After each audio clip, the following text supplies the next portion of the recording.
Hello everyone, welcome back to my channel commerce drill. मैं हूं निकिता मारू और हम देख रहे हैं adjustment list chapter number 1 introduction to partnership and partnership final accounts का। हमारे लास्ट वीडियो में हमने देखा था एडजस्टमेंट लिस्ट का पार्ट 1, जिसमें मैंने आपको 6 कॉमन एडजस्टमेंट सिखाई थी। और कॉमन एडजस्टमेंट में से भी देखिए मैंने टिक किए थे इतने, तो मिनिमम अगर आपको आ जाते हैं तो हर सम में इसमें से 2 से 3 मिनिमम 3 एडजस्टमेंट आपको अवेलेबल मिलेंगे ही। फिर हमने देखा था गुड्स। अब यहाँ पे मैं आपको ग्रुपिंग सिस्टम से इसलिए सिखा रही हूँ क्योंकि जब हम ग्रुप से पढ़ते हैं यानी कि ग्रुप्स बनाकर, सो यहाँ पर आप देखेंगे कि मिनिमम एक आंसर सेम है। ठीक है, जैसे कि ये गुड्स का ग्रुप बनाया था मैंने। गुड्स के ग्रुप में एक इफ़ेक्ट तो ट्रेडिंग अकाउंट में फ़िक्स आएगी ही आएगी। ठीक है, सो आपको ये ध्यान रखना है कि अगर आपको एडजस्टमेंट की दोनों इफ़ेक्ट नहीं भी आती है तो मिनिमम एक इफ़ेक्ट करने के भी मार्क्स आपको मिलते हैं। सो यहाँ पर आपको ध्यान देना होगा कि जो हम ग्रुप्स पढ़ रहे हैं मिनिमम एक आंसर तो आपका बाय हेड हो ही जाएगा, एंड सेकेंड आंसर भी बहुत लॉजिकली हम ढूंढ रहे हैं। सो आज हम देखेंगे हमारा थर्ड ग्रुप, इसे ही हम कंटिन्यू करेंगे। तो हमारा थर्ड ग्रुप गुड्स के बाद का है सी, वो है इंटरेस्ट। अब इंटरेस्ट बहुत ही अलग अलग तरीके के हैं, जैसे interest on capital, interest on drawings, interest on loan, interest on loan given, interest on investment. ऐसे अलग अलग हम 4 से 5 टाइप ऑफ इंटरेस्ट यहाँ पर पढ़ने वाले हैं। सो यहाँ पर हमारा पहला टाइप ऑफ इंटरेस्ट है इंटरेस्ट ऑन कैपिटल। ठीक है, सो हमारा इंटरेस्ट एक फिनेंशियल एक्सपेंसेस आ जाता है, फाइनेंशियल इनकम आ जाती है। सो यहाँ पर आपको याद रखना है कि हमारे फाइनेंशियल इनकम एंड एक्सपेंसेस हम लोग रिकॉर्ड करते हैं प्रॉफिट एंड लॉस अकाउंट में, यानी इंटरेस्ट ये हमेशा प्रॉफिट एंड लॉस में ही आएगा। फिर अगर वो एक्सपेंस है तो प्रॉफिट एंड लॉस के डेबिट में आता है, और अगर वो इनकम है तो वो प्रॉफिट एंड लॉस के क्रेडिट में आता है। ठीक है, सो यहाँ पर इंटरेस्ट ऑन कैपिटल ये सबसे पहले जाएगा प्रॉफिट एंड लॉस में, ये भी हमारा फिक्स है। दूसरा, कैपिटल किसका होता है तो पार्टनर का, तो सेकंड इफेक्ट जाएगा पार्टनर्स कैपिटल और करंट अकाउंट में। अब मैंने यहाँ पे आपको डेबिट एंड क्रेडिट नहीं बताया है, तो बस अब हम यही समझेंगे कि डेबिट और क्रेडिट कैसे ढूंढें। सो इंटरेस्ट ऑन कैपिटल के लिए आप याद रखिए कि जो ओनर यानी कि पार्टनर्स है ये बिजनेस को प्रोवाइड करते हैं कैपिटल, तो इंटरेस्ट पे करेगा कौन, बिजनेस पार्टनर को इंटरेस्ट ऑन कैपिटल पे करेगा।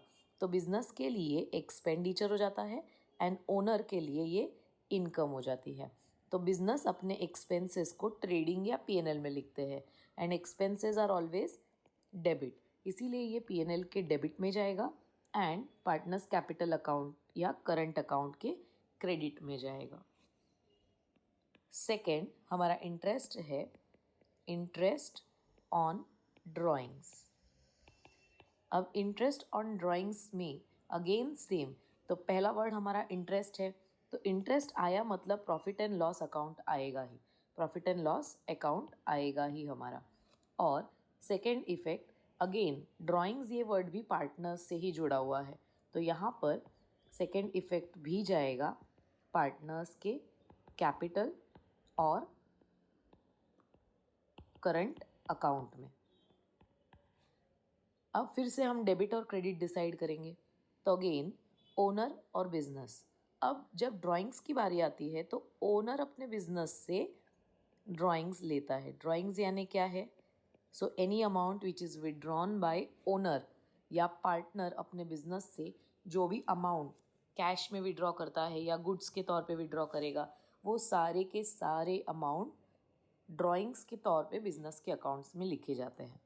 तो इस बार इंटरेस्ट पे करने की बारी है ओनर की, तो इंटरेस्ट ऑन ड्राइंग्स ये पे करेगा ओनर बिजनेस को। तो इस बार ये बिजनेस के लिए इनकम हो गया एंड ओनर के लिए एक्सपेंस हो गया। तो बिजनेस अपनी इनकम अगेन ट्रेडिंग या पीएनएल में से कहीं पे बताएगा, तो हमने ऑलरेडी लिखा है पीएनएल, बस हमें ये पता होना चाहिए कि income is always return on credit side. तो ये P&L अकाउंट के क्रेडिट साइड पे जाएगा और पार्टनर्स करंट या कैपिटल अकाउंट के डेबिट साइड पर जाएगा। हमारा थर्ड इंटरेस्ट है interest on bank loan. Interest on bank loan, तो यहाँ पर फिर से पहला वर्ड इंटरेस्ट आया तो ये इफेक्ट जाएगा प्रॉफिट एंड लॉस अकाउंट में। सेकंड, ये जैसे ही नाम दिया रहता है ना स्टूडेंट्स, इसी में ही इसका आंसर भी छुपा हुआ है। तो जैसे मैंने कहा इंटरेस्ट हमेशा P&L में जाएगा, तो ये P&L में ही जाएगा। सेकंड इफेक्ट, ये इंटरेस्ट किस चीज़ का है उसी में जाना चाहिए, तो ये इंटरेस्ट है बैंक लोन का, तो यहाँ पर ये जाएगा बैंक लोन में। ठीक है, अब कैसे इफेक्ट दिखाएंगे अब देखते हैं। तो इंटरेस्ट ऑन बैंक लोन, तो बैंक से हम लोन लेते हैं तो इंटरेस्ट हमें उन्हें पे करना होगा। तो अगर हम यानी कि एज अ बिज़नेस इंटरेस्ट पे करते हैं तो हमारे लिए ये इंटरेस्ट एक्सपेंस के तौर पे आ जाएगा, और एक्सपेंस हमेशा डेबिट में रिकॉर्ड होता है, तो प्रॉफिट एंड लॉस के डेबिट में रिकॉर्ड होगा। एंड सेकेंड इफेक्ट, आपको यही इंटरेस्ट अमाउंट को बैंक लोन में ऐड करना है, और बैंक लोन में इसे ऐड करोगे तो बैंक लोन कहाँ मिलेगी आपको, बैलेंस शीट के लायबिलिटीज़ में आपको बैंक लोन मिलेगा। बस वहाँ जाके ये ऐड कर देना है, बैंक लोन में इंटरेस्ट का अमाउंट को ऐड कर देना है। नेक्स्ट हमारा इंटरेस्ट है इंटरेस्ट ऑन इन्वेस्टमेंट। तो इंटरेस्ट ऑन इन्वेस्टमेंट, अब इन्वेस्टमेंट क्या होता है, हम हमारा पैसा इन्वेस्ट करते हैं। इन्वेस्ट आइदर गवर्नमेंट बॉन्ड में किया रह सकता है। देखिए आपके क्वेश्चन में इन्वेस्टमेंट जो रहता है, इन्वेस्टमेंट को अलग अलग नाम से दिया जा सकता है। जैसे गवर्नमेंट बॉन्ड भी इन्वेस्टमेंट होता है, फिक्स डिपॉजिट भी इन्वेस्टमेंट होता है। तो इस तरीके से अलग अलग नाम से, पर हम क्या करते हैं, ये इन्वेस्टमेंट ही कहते हैं इसे। और इन्वेस्टमेंट जब हम करते हैं तो इंटरेस्ट हमारी इनकम हो जाती है। इन्वेस्टमेंट पे हमें इंटरेस्ट हमारी इनकम हो जाती है। तो पहला effect again profit and loss में ही आएगा। एंड सेकेंड, ये एडजस्टमेंट जिससे भी जुड़ी हुई होगी उसमें जाएगी, यानी कि जो भी इन्वेस्टमेंट दिया रहेगा या इन्वेस्टमेंट का नाम दिया रहेगा वहाँ पर जाएगी। तो P&L में ये क्रेडिट में आएगा बिकॉज ये हमारी इनकम है।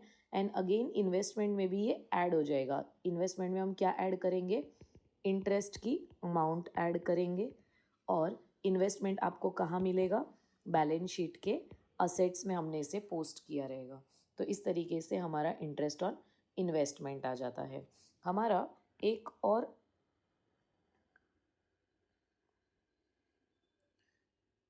और इंटरेस्ट हम देख सकते हैं, जैसे कि इंटरेस्ट ऑन लोन गिवन। तो लोन गिवन भी एक तरीके का इन्वेस्टमेंट ही हो जाता है।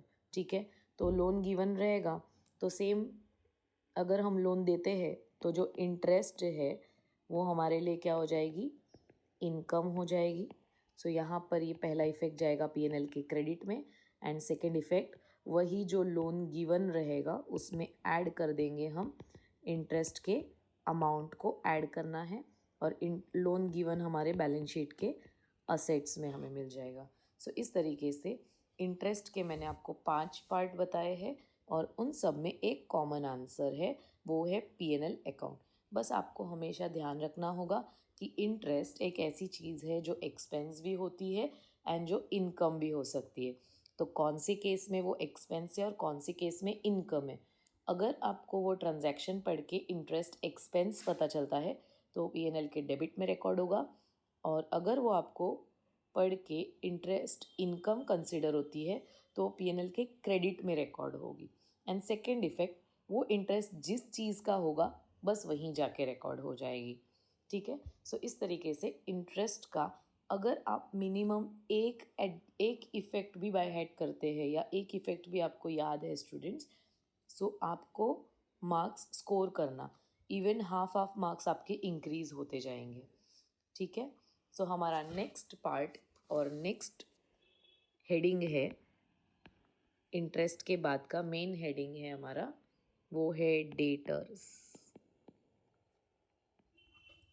डेटर्स ये बहुत इम्पॉर्टेंट एडजस्टमेंट है, और डेटर्स से जुड़ी हुई एडजस्टमेंट एग्ज़ाम में डेफिनेटली आती ही है। तो तो डेटर्स से जुड़ी हुई कितनी एडजस्टमेंट्स हैं, और डेटर्स की एडजस्टमेंट करते समय हमेशा सीक्वेंस मेंटेन करना ये बहुत बहुत बहुत इम्पॉर्टेंट चीज़ है, क्योंकि अगर आपका सीक्वेंस मेंटेन नहीं होता है तो आपका आंसर गलत होने के चांसेस बढ़ जाते हैं। तो सीक्वेंस क्या है? तो डेटर्स से जुड़ी हुई हमारे पास पहला एडजस्टमेंट, मैं पहले पूरा एक लिस्ट बता देती हूँ एंड देन हम फटाफट आंसर्स देख लेंगे इसके। तो डेटा से जुड़ा हुआ एडजस्टमेंट क्या क्या आ सकता है?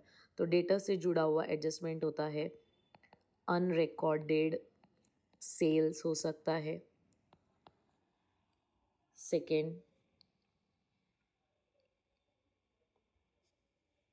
Goods taken by partner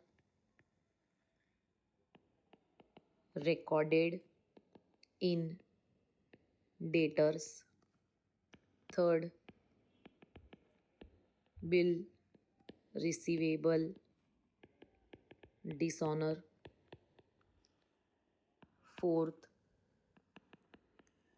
new bad debts or further bad debts.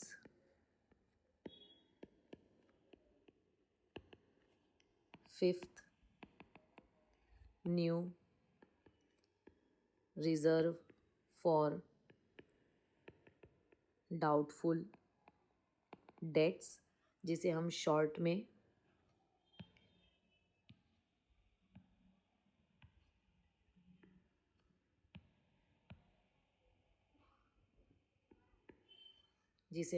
में न्यू RDD कहते हैं।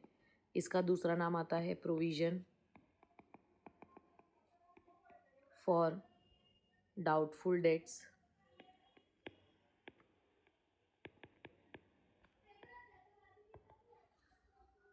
Six, new reserve for discount on debtors, जिसे हम न्यू RFDD शॉर्ट फॉर्म में कहते हैं। तो इस तरीके से डेटर्स की आपके सिलेबस के हिसाब से 6 एडजस्टमेंट्स आ सकती है। अब इसमें सीक्वेंस क्या है कि हमेशा जो bad debt, RDD and RFDD, ये तीन हमेशा सीक्वेंस में लाइन से ही और लास्ट में ही होनी चाहिए। क्यों? क्योंकि RFDD जो होता है वो परसेंटेज होता है, RDD भी हमेशा ज़्यादातर परसेंटेज होता है, ठीक है। और हमें कभी भी डाउटफुल, यानी कि हमें डाउट होता है कि हमारे पैसे नहीं आने वाले हैं, ये हमेशा अच्छे डेटर्स का आंसर, यानी कि गुड डेटर्स जो हमें मिल जाते हैं उसी के ऊपर हम डाउट कर सकते हैं। एंड जो अच्छे डेटर्स होते हैं वही डिस्काउंट मांगने आते हैं। तो इसी वजह से ये तीन लास्ट में ही होने चाहिए और सीक्वेंस में ही होने चाहिए। तो सीक्वेंस शुड बी लास्ट का sequence, it should be new bad debts, new RDD, new RFDD। और कोई डेटा से जुड़ा हुआ जो भी एडजस्टमेंट आपके क्वेश्चन में आता है वो इन तीनों से पहले ही हो जाना चाहिए। तो अब देखते हैं कि हमारा आंसर कैसे आएगा, और यहाँ पर एक कॉमन आंसर क्या है। तो ये एडजस्टमेंट किसके साथ जुड़ी हुई है? डेटर्स के साथ जुड़ी हुई है। तो इसका एक इफेक्ट तो डेटर्स में ही जाना है, ये हमारा फिक्स हो चुका है। तो जब पहला आंसर मैं बताती हूँ, अनरिकॉर्डेड सेल्स, ये हम इससे पहले ऊपर हमारे गुड्स वाले ट्रांजैक्शन में भी कर चुके हैं। देखिए ये रिपीट हो रहा है। सो यहाँ पर अनरिकॉर्डेड सेल्स में क्या हो जाता है कि आप जिसको गुड्स बेचते हो वो पर्सन है डेटर्स, एंड जब सेल्स अनरिकॉर्डेड होते हैं यानी डेटर्स भी अनरिकॉर्डेड हो जाते हैं, तो पहला इफेक्ट आप क्या करोगे, डेटर्स में इसे प्लस कर दोगे। और डेटर्स आपको कहाँ मिलेंगे, तो मैं कॉमन यहाँ पे लिख देती हूँ। डेटर्स आपको बैलेंस शीट के असेट में आपने पोस्टिंग किया होगा, आपको वहाँ मिल जाएंगे। सो यहाँ पर सबसे पहला इफेक्ट हमारा ये डेटर्स में प्लस हो जाएगा। प्लस क्योंकि डेटर्स अनरिकॉर्डेड है, हमारा सेल्स भी अनरिकॉर्डेड है, तो सेकेंड इफेक्ट जाएगा सेल्स में प्लस करेंगे, और सेल्स आपको मिलेंगे ट्रेडिंग अकाउंट के क्रेडिट साइड पर। ये हमारा पहला हो गया। Second, goods taken by partner recorded in debtors. यहाँ पे क्या हो रहा है, गुड्स पार्टनर लेके जा रहा है, ये होना चाहिए था ड्राइंग्स, पर उन्होंने ड्राइंग्स की जगह डेटर में, यानी हमारा जो अकाउंटेंट होगा उसने उसको ड्राइंग्स की जगह डेटर समझ लिया। जबकि पार्टनर कोई गुड्स बिजनेस से विड्रॉ करके लेके जाता है तो वो होता है ड्राइंग्स। सो यहाँ पर डेटर्स में एक अमाउंट गलती से चली गई है, तो हमें क्या करना होगा, डेटर्स से पहले माइनस करना पड़ेगा। और डेटर्स हमें कहाँ मिलेंगे, बैलेंस शीट के असेट में। और सेकंड इफेक्ट, क्योंकि ये पार्टनर लेके गए हैं तो ये पार्टनर्स के अकाउंट में रिकॉर्ड होगा। पार्टनर्स का हमने उस टाइम पे पार्टनर्स कैपिटल बनाया होगा तो कैपिटल में रिकॉर्ड होगा। हमने अगर करंट अकाउंट बनाया होगा तो करंट अकाउंट में रिकॉर्ड होगा, और करंट अकाउंट के डेबिट साइड पे रिकॉर्ड होगा। तीसरा है हमारा बिल रिसीवेबल डिसऑनर। तो बिल रिसीवेबल डिसऑनर होना क्या होता है, पहले तो बिल रिसीवेबल क्या है। तो जब आप गुड्स बेचते हो, गुड्स बेचोगे तो सामने वाला आपसे क्रेडिट पे गुड्स लेके गया है तो उसका हमें एक प्रूफ क्रिएट करना पड़ेगा। So we create a bill, ठीक है। That bill is receivable for us. तो हमारा एक बिल बन गया है, और ये बिल किसके नाम का है, डेटर के नाम का है, क्योंकि हमारा वो कस्टमर है। सो यहाँ पर बिल डिसऑनर का मतलब क्या हो जाता है कि उस बिल में एक पीरियड लिखा था कि हमें 2 महीने बाद या 3 महीने बाद पैसे मिलने वाले हैं। तो हम गए उस डेटर के पास पैसे मांगने के लिए, लेकिन उस दिन पे डेटर के पास शायद पैसे नहीं थे, तो उसने मना कर दिया कि मैं पैसे नहीं दे सकता। तो यहाँ पर क्या हो जा रहा है, हमारा बिल डिसऑनर हो गया। तो बिल डिसऑनर होने पे हमारे डेटर्स की अमाउंट फिर से इंक्रीज़ हो जाती है। तो यहाँ पे पहला इफेक्ट आएगा डेटर्स में ऐड, एंड सेकेंड इफेक्ट, क्योंकि बिल डिसऑनर हुआ है उतने अमाउंट का बिल लेस हो जाएगा, बिल रिसीवेबल में माइनस हो जाएगा, और बिल रिसीवेबल हमें मिलेगा हमारे बैलेंस शीट के असेट्स में। As simple as that, debtors भी असेट में, बिल रिसीवेबल भी असेट में, एक में प्लस होगा दूसरे में माइनस होगा, ठीक है। अब हमारा मेन एडजस्टमेंट आता है। तो बस आपको क्या याद रखना है कि जब भी आपके क्वेश्चन में डेटर्स की एडजस्टमेंट्स दी गई है तो बैड डेट, आरडीडी एंड आरएफडीडी ये लाइन से सीक्वेंस में लास्ट में ही होनी चाहिए, और अगर डेटर से जुड़ा हुआ और कोई भी एडजस्टमेंट है तो वो पहले ही हो जाना चाहिए, उनका कोई सीक्वेंस नहीं है। ये तीनों में से कोई भी आप पहले बाद में कर सकते हो, पर जो टिक किए हुए हैं वो लाइन से ही और लास्ट में ही होने चाहिए। तो अब ऐसा क्यों, तो ये जो ऊपर की 3 एडजस्टमेंट्स है इनमें से जो भी क्वेश्चन में रहेगा वो करने से क्या होगा, हमारे डेटर्स के करेक्ट अमाउंट हमें पता चलेगी। वो डेटर्स की करेक्ट अमाउंट के बाद ईयर एंड में हमें पता चलेगा कि मतलब अकाउंट्स चेक करने के बाद हमें पता चलेगा कि कोई तो डेटर है या डेटर्स है जिनका ओवर ड्यू हो चुका है, यानी कि उन्होंने जितना समय मांगा था उससे ज़्यादा समय लग चुका है, पैसे दिए नहीं हैं और पैसे देने वाले भी नहीं हैं। तो अब पैसे अगर देने वाले ही नहीं हैं तो ये हमारा क्या हो जाएगा, लॉस। और ये हमें साल के एंड में पता चला है, तो ये हमारे हो जाते हैं new bad debts. Bad debts, और उनको न्यू क्यों कहा गया है, क्यों, क्योंकि ड्यूरिंग द ईयर भी हमें बैड डेट हुआ रह सकता है जो हमारे क्वेश्चन में ऑलरेडी दिया रहेगा, और एट द ईयर एंड हमें जो पता चलता है वो बन जाते हैं हमारे न्यू बैड डेट्स। तो न्यू बैड डेट्स की एंट्री हम कहाँ करेंगे, तो वेरी सिंपल, बैड डेट्स, तो इसमें डेट्स यानी के डेटर्स हो जाते हैं, ठीक है। तो डेट्स यानी डेटर्स, यानी पहला इफेक्ट जाएगा इसका डेटर्स में। अब क्योंकि वो बैड हो चुके हैं डेटर्स की अमाउंट डिक्रीज हो जाएगी, यानी कि माइनस करना होगा। एंड सेकेंड इफेक्ट, क्योंकि डेटर्स हमारा एसेट है, ये हमें लॉस हो रहा है, and loss is recorded on profit and loss account debit side. ये हमारा सिंपल आंसर, और ये तीनों एडजस्टमेंट का आंसर है ना, आपको याद करने के लिए मज़ा भी आएगा और बहुत सिंपल भी है।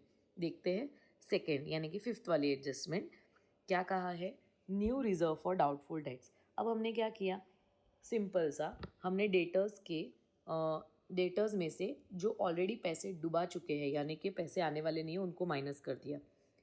वो माइनस करने के बाद हमारे सब अच्छे डेटर्स हैं, लेकिन उनमें से भी कुछ डेटर्स ऐसे हैं जिनका पेमेंट डिले होने पे है, यानी कि उनका फ्यूचर में बैड डेट हो सकता है, अभी तक हुआ नहीं है। इसीलिए हमें क्या होता है, डाउट होता है। इसीलिए यहाँ पे कौन सा वर्ड दिया गया है, डाउटफुल डेट्स दिया गया है, यानी कि ये अमाउंट भी हमारी डेटर्स से कम हो सकती है।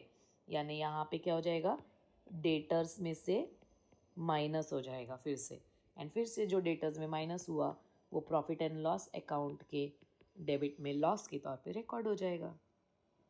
अब थर्ड, पहला हमने वो निकाला कि बैड डेट यानी कि जो पैसे हमारे डुबा चुके हैं।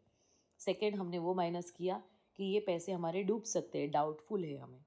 अब जो डेटास है वो बिल्कुल अच्छे हैं, इनका हमें कोई डाउट नहीं है, ये इसमें से कोई बैड डेट्स करने वाला नहीं है। पर ये जो अच्छे डेटास हैं, ये अगर उनको दिए गए टाइम पीरियड से पहले आके अगर आपको पैसा पेमेंट करेंगे तो वो आपसे क्या एक्सपेक्ट करेंगे? तो वो आपसे एक्सपेक्ट करेंगे डिस्काउंट, और डिस्काउंट की वजह से आपकी अमाउंट फिर से कम हो जाएगी, यानी फिर से हमारा डेटर्स का अमाउंट थोड़ा सा कम हो जाएगा। और फिर से अगर ये डेटर्स की अमाउंट कम हो जाती है तो आंसर आएगा P&L account debit second effect. So इस तरीके से हमारा डेटर्स का एडजस्टमेंट है।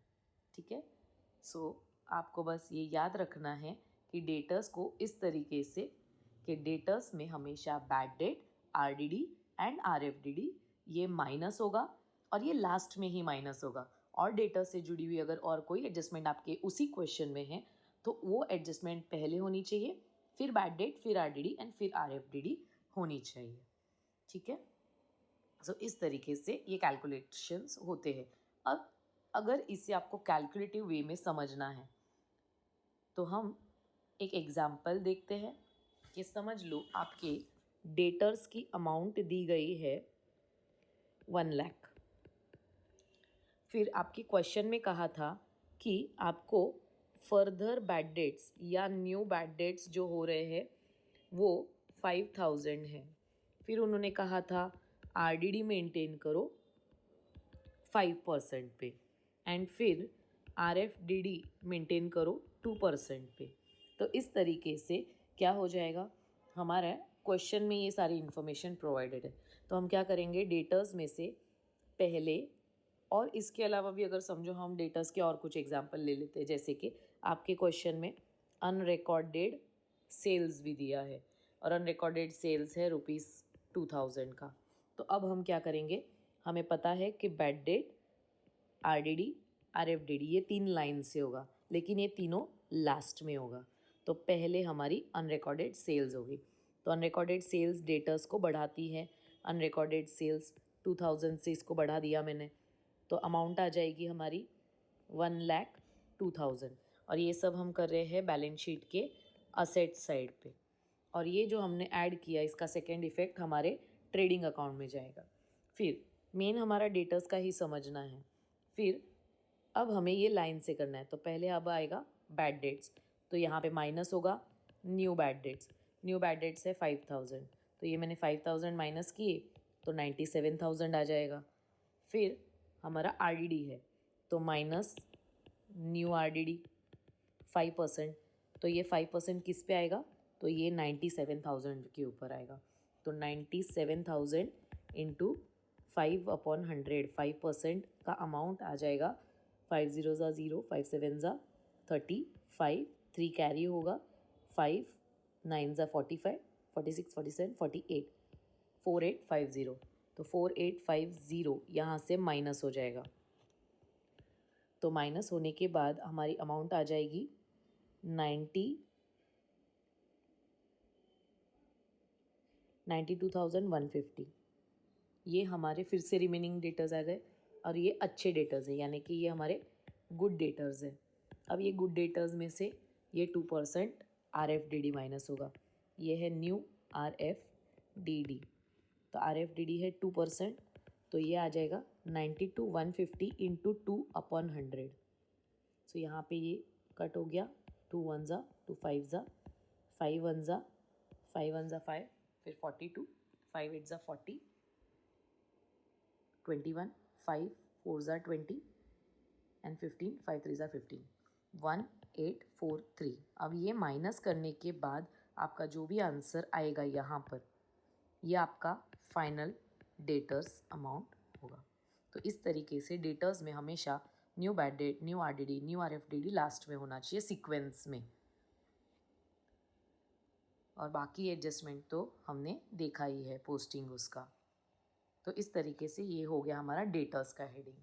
नेक्स्ट है हमारा डेटर्स जैसा ही क्रेडिटर्स।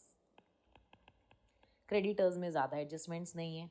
क्रेडिटर्स की सबसे पहली एडजस्टमेंट है unrecorded purchases and second adjustment आ जाएगा new reserve for discount on creditors, RFDC short form इसका, न्यू RFDC। सो इस तरीके से जो हमने RFDD पढ़ा, यहाँ पे है RFDC, और वहाँ पे अनरिकॉर्डेड परचेजेस था, यहाँ पे अनरिकॉर्डेड सेल्स था। क्रेडिटर्स आपको कहाँ मिलेंगे? बैलेंस शीट के लायबिलिटी में, यानी एक इफेक्ट तो क्रेडिटर्स में ही होनी है दोनों की। तो ये लिख दिया मैंने क्रेडिटर्स। अब प्लस होगा या माइनस, बस यही अमाउंट देखनी है। तो अगर अनरिकॉर्डेड परचेज है, इसका मतलब आपने ड्यूरिंग द ईयर गुड्स को परचेज किया है पर उसकी रिकॉर्डिंग हुई नहीं है। तो परचेजेस आप किससे करते हो? क्रेडिटर्स के पास से। मतलब क्रेडिटर्स भी रिकॉर्ड नहीं हुए हैं, इसीलिए ये क्रेडिटर्स में प्लस हो जाएगा। एंड सेकेंड इफेक्ट, ये परचेजेस में भी प्लस हो जाएगा, और परचेजेस आपको मिलेंगे ट्रेडिंग अकाउंट के डेबिट साइड पे। अब नेक्स्ट है reserve for discount on creditors. तो फिर से अगर आपको डिस्काउंट मिला तो अमाउंट बढ़ेगी या कम होगी? तो यहाँ पर क्रेडिटर्स में से ये अमाउंट माइनस होगी, एंड क्रेडिटर्स से अमाउंट माइनस होना यानी कि आपके लिए बेनिफिट है। तो सेकेंड इफेक्ट जाएगा प्रॉफिट एंड लॉस अकाउंट के क्रेडिट साइड पे। ये हो गए हमारे क्रेडिटर्स के दो इफेक्ट्स, और यही थे क्रेडिटर्स से रिलेटेड दो एडजस्टमेंट, इसमें ज़्यादा कुछ भी नहीं था। हमारा नेक्स्ट ग्रुप जो है वो है अदर्स, यानी कि अब ये एडजस्टमेंट ऐसे है कि जो आते तो है बट बहुत रेयरली आते हैं, और आपके क्वेश्चंस में दिए गए ज़रूर है। सो एग्ज़ाम्स में भी आ सकते हैं, तो एक बार समझ लेते हैं, इजी है समझने के लिए भी। तो पहला क्या है? Capital expenditure wrongly included in revenue expenditure। Capital expenditure wrongly included in revenue expenditure. अब इसका एग्जाम्पल हम समझते हैं। तो पहले एग्जाम्पल से भी पहले आपको कैपिटल एक्सपेंडिचर और रेवेन्यू एक्सपेंडिचर यानी खर्चा। कैपिटल एक्सपेंडिचर ऐसा खर्चा होता है जो आप वन टाइम करते हैं और सालों के बाद दूसरी बार हो सकता है, जैसे कि कोई एसेट खरीदना, लैंड खरीदा, बिल्डिंग खरीदा, मशीनरी खरीदा। ये जो एसेट खरीदना होता है it is a capital expenditure.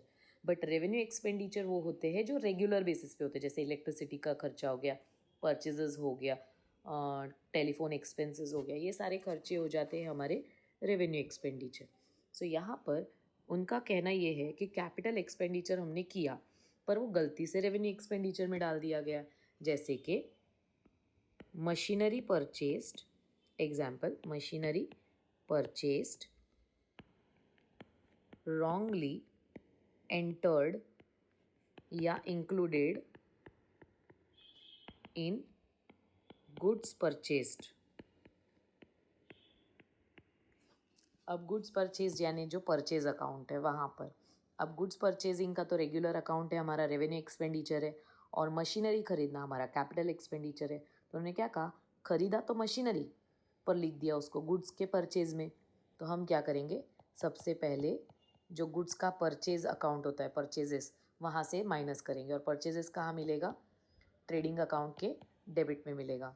और सेकेंड इफेक्ट हमारा आ जाएगा बैलेंस शीट के असेट्स में, क्योंकि हमने मशीनरी खरीदी है तो मशीनरी बैलेंस शीट के असेट में रिकॉर्ड होती है।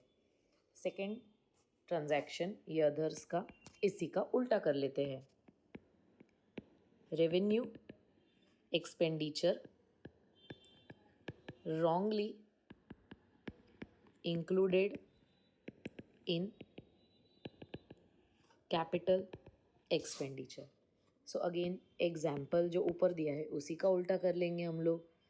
उनका कहना है कि हमने रेवेन्यू एक्सपेंडिचर किया पर वो गलती से कैपिटल एक्सपेंडिचर में किया, हो गया है एंटर, यानी कि परचेस्ड गुड्स wrongly entered और इंक्लूडेड इन मशीनरी। अब क्या हो गया, गुड्स को परचेज किया, पर हमारे अकाउंटेंट ने समझ लिया कि हमने मशीनरी परचेज कर ली, तो उसने इसे क्या रिकॉर्ड कर दिया, मशीनरी में जाके रिकॉर्ड कर दिया। तो मशीनरी में जब जाके रिकॉर्ड किया तो हमें पहले जहाँ गलती से गया है वहाँ से निकालना रहेगा, यानी मशीनरी में से हम इसे माइनस करेंगे।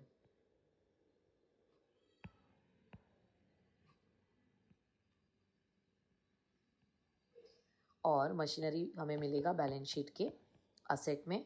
और सेकेंड इफेक्ट, क्योंकि ये परचेज है तो ये परचेज में जाके ऐड कर देंगे और परचेज हमें मिलेगा ट्रेडिंग के डेबिट में, अपोजिट। थर्ड, जैसे एक्सपेंडिचर का होता है वैसे ही इनकम की भी बारी आती है। तो पहला आ जाता है कैपिटल रिसीट, रिसीट यानी कि income. Capital receipt wrongly included in revenue receipt. तो कैपिटल और रेवेन्यू वर्ड का मीनिंग नहीं चेंज होता है। कैपिटल का मतलब जो बार बार यानी रेगुलरली नहीं होता, एंड रेवेन्यू यानी जो रेगुलरली होता है। तो इसके एग्जाम्पल में जैसे कि इनका कहना है कि कैपिटल रिसीट को हमने रेवेन्यू में डाल दिया है। सो यहाँ पर सेल ऑफ मशीनरी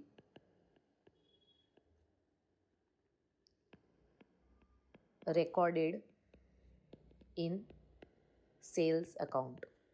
अब सेल्स अकाउंट किसका होता है, गुड्स का। हमने गुड्स वाले अकाउंट में मशीनरी के सेल को डाल दिया है, तो हमें क्या करना रहेगा, सबसे पहले सेल्स में से माइनस करना रहेगा, क्योंकि सेल्स में ये गलती से चला गया है जबकि हमने बेचा है मशीनरी को। सेल्स आपको मिलेंगे ट्रेडिंग के क्रेडिट में। सेकेंड, क्योंकि आपने मशीनरी सेल की है तो मशीनरी से भी ये माइनस ही होगा, क्योंकि मशीनरी को सेल किया गया है, मशीनरी का अमाउंट कम हो जाएगा और मशीनरी मिलेगा आपको बैलेंस शीट के असेट्स में। डन। और इसी का ऑपोजिट आ जाता है हमारा लास्ट,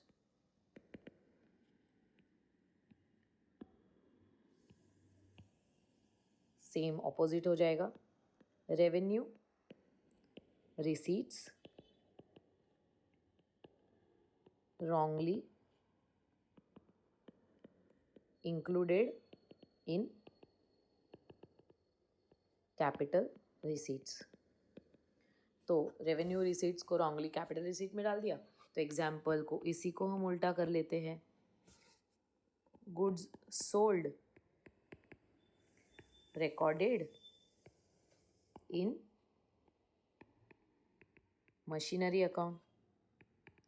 अब मशीनरी रिकॉर्ड होती है बैलेंस शीट के असेट में, तो पहले हम जाएंगे मशीनरी में, और क्या हो गया है, हमने गुड्स बेचा है पर उसको मशीनरी में हमने माइनस कर दिया, तो हमें क्या करना रहेगा, मशीनरी में हम वापस प्लस कर देंगे, ठीक है।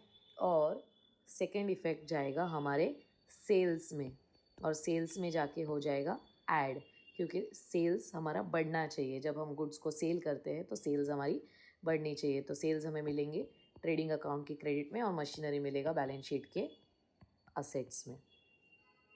तो इस तरीके से हमारा एडजस्टमेंट्स का लिस्ट हमने यहाँ पे कंप्लीट किया है। बट येस, और भी एडजस्टमेंट्स है, जैसे कि हिडन एडजस्टमेंट।